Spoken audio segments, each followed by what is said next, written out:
And welcome back. It's New Comic Book Day.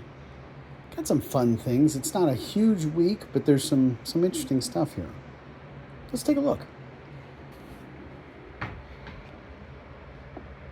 Alien Black, White, and Blood collected together. New Avengers, the Thunderbolts. Their series continues.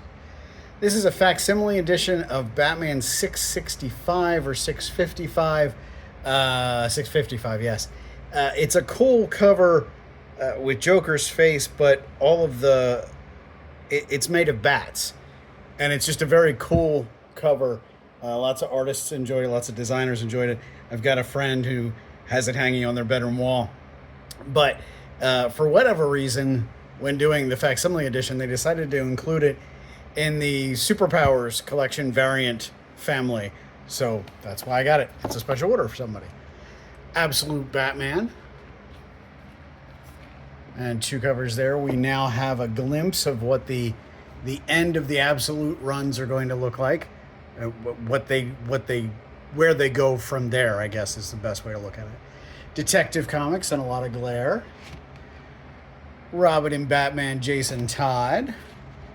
Two covers. Batman, Superman, World's Finest.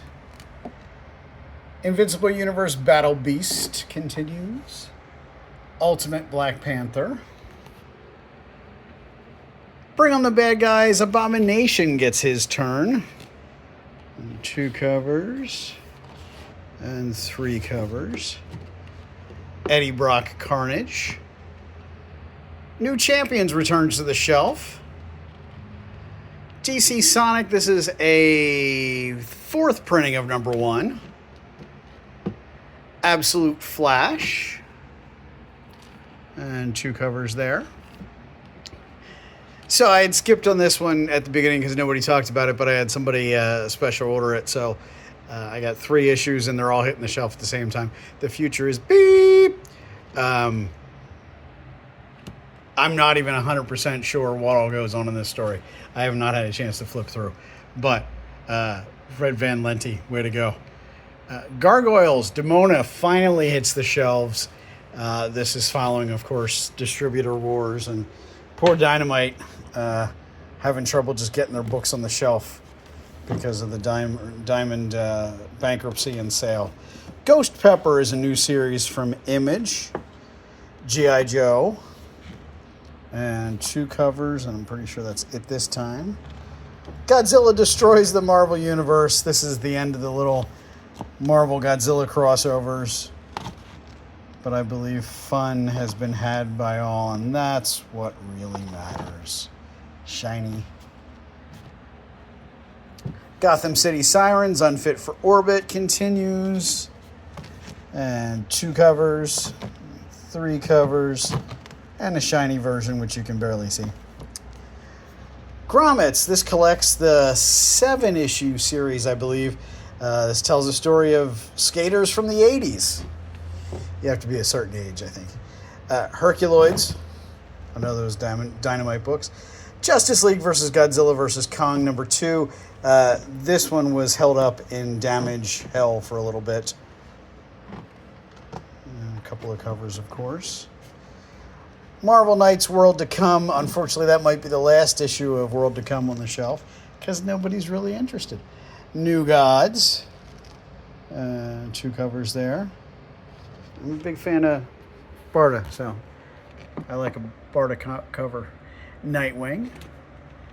I Like Popeye. This is another book that was delayed by the distributor wars. This is not a Dynamite book, but it disappeared for a little bit. Post Malone's Big Rig finally premieres. It was included in Free Comic Book Day, and now the real thing is on shelves. Predator versus Spider-Man. Rebel Moon Nemesis. This is a mini-series within the Rebel Moon universe. Zack Snyder's Rebel Moon from Netflix.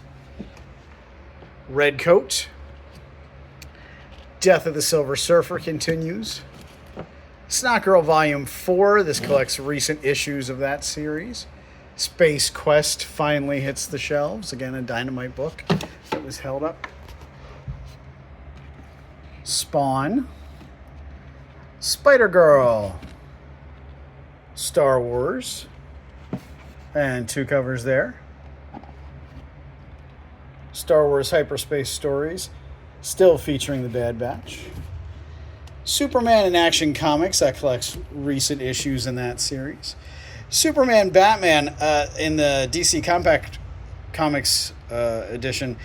This goes way back 15 years, 20 years, to Jeff Loeb's and Ed McGuinness's series, but of course that's Michael Turner art on the cover.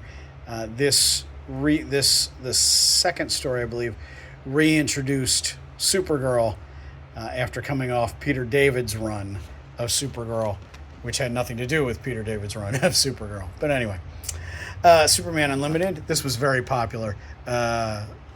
It's a shame that Michael Turner did not last at all in the world. So, Crypto, Thundercats, another Dynamite book, 2 covers there.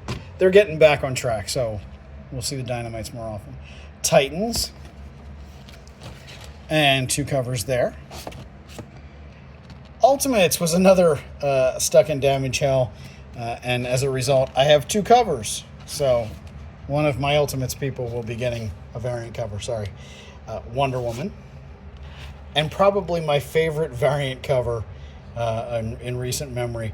There are many beautiful variant covers, of course, and there are many beautiful Adam Hughes variant covers, but I enjoy the premise of this.